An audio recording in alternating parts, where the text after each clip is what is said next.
Hi, my name is Frank. It's Friday. Let's kick back and talk music. I'm in a different setting, a different surrounding today. This is my new home bar. I spent a chunk of the winter building this space, and I figured it'd be fun to shoot a video here. I might do all my Friday videos here, I'm not sure yet, but I'll show you more of this bar and my home theater and the music room, this whole basement setup coming up in Sunday's video.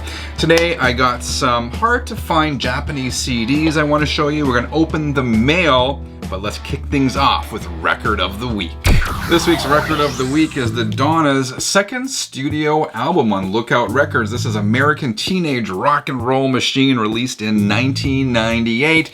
Now, if you're not familiar with Lookout Records, they were an indie punk label that went belly up in 2012, but man, they had a bunch of artists on their label. They're the ones who released Green Day's first two albums, and of course, the Donnas released a bunch of records on Lookout Records as well. So this is sort of the Donnas' early roots. It has more in common with the Ramones than, say, Motley Crue. I mean, they started off very garage, very punk-like, and sort of later on, particularly on the Spend the Night album, and even on the Donnas Turn 21, went for a little more hard rock kind of feel, but this is definitely a good album, and it's quite rare nowadays. This is an original pressing.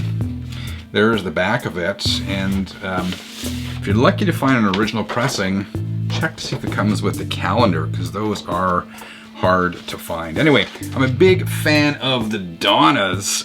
If you find any of their stuff on Lookout Records, it is quite hard to find and getting quite rare nowadays, including this one, American Teenage Rock and Roll Machine. Since it's Friday and since we're sitting at a bar, I figured I would treat myself to an adult beverage. Here is a shot of Crown Royal. Mix that with some Diet Pepsi. My favorite Friday evening beverage, being Diet Pepsi and Crown Royal.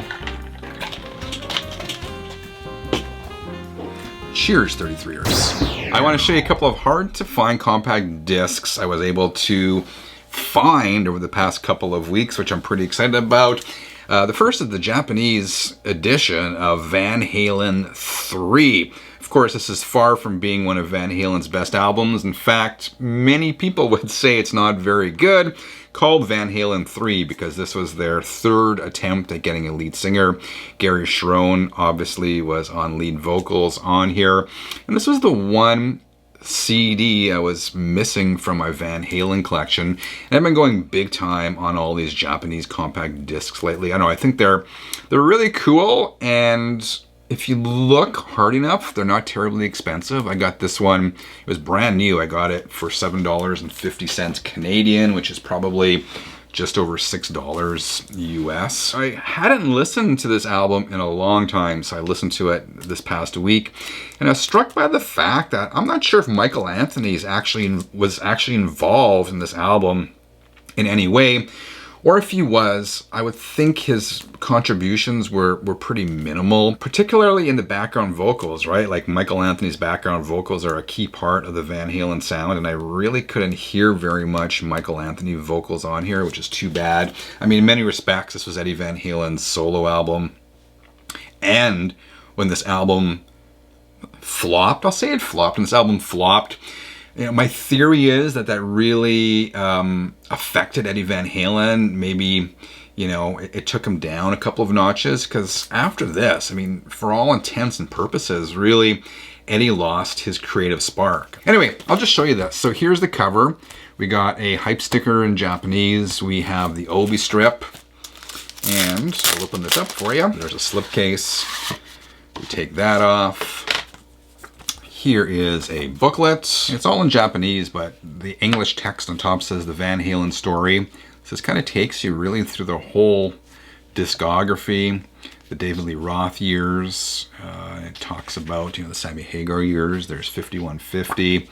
And I kind of wish I could read Japanese so I knew what it said. But nonetheless, I thought that was pretty cool.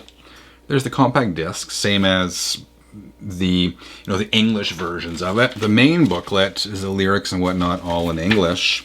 But it comes again with another Japanese insert. And again, this is the credits. Yeah, this one's all the lyrics, again in Japanese. So for the money, totally worth it. And one more compact disc from Japan, hard to find, I wanted to show you, is the 2009 release from Heaven and Hell, and the last studio recording ever done by Ronnie James Dio. This is The Devil That You Know, and the packaging on this one is not quite as cool as Van Halen one, but still does come with the obi strip.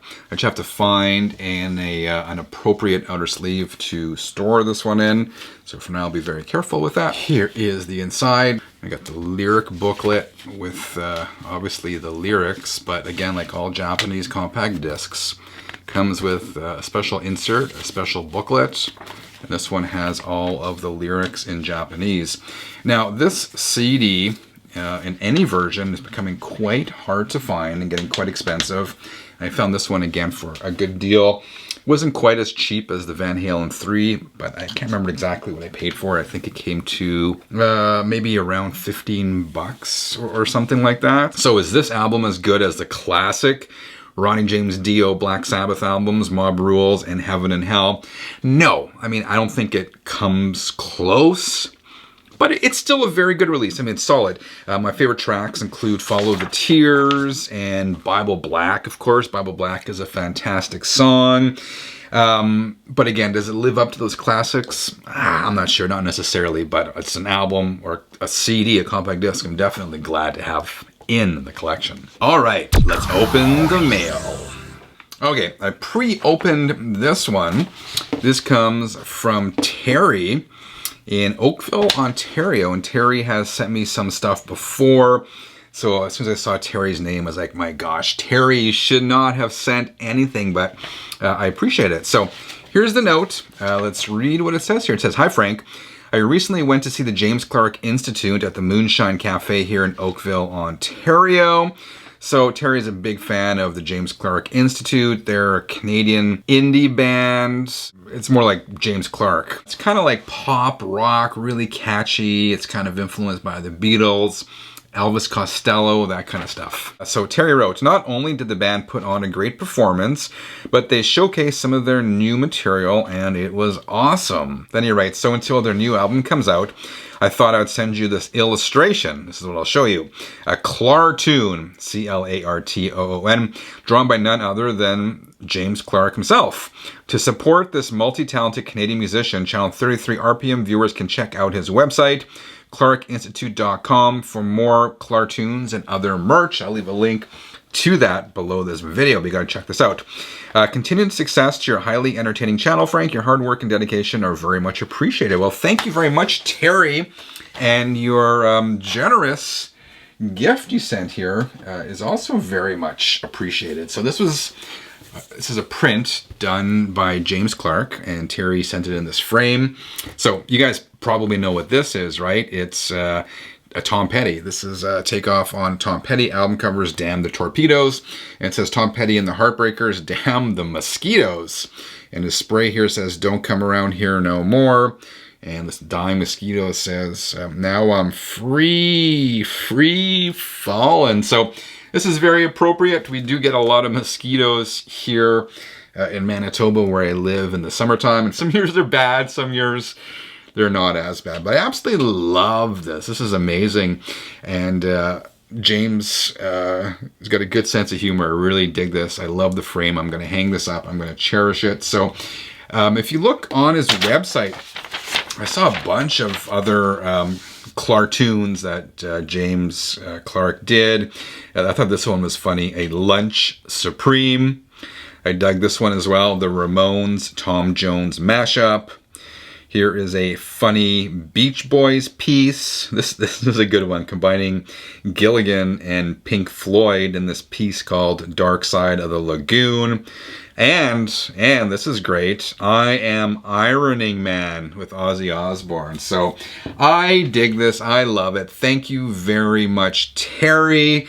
I'm going to cherish this, man. You shouldn't have, but I love it and I do appreciate it. Dear 33rds, I'll leave a link so you too can check out this stuff. All right, 33rds, that is today's Friday episode and these new surroundings. I might do some more videos here, some more Friday videos. I don't know. We will see.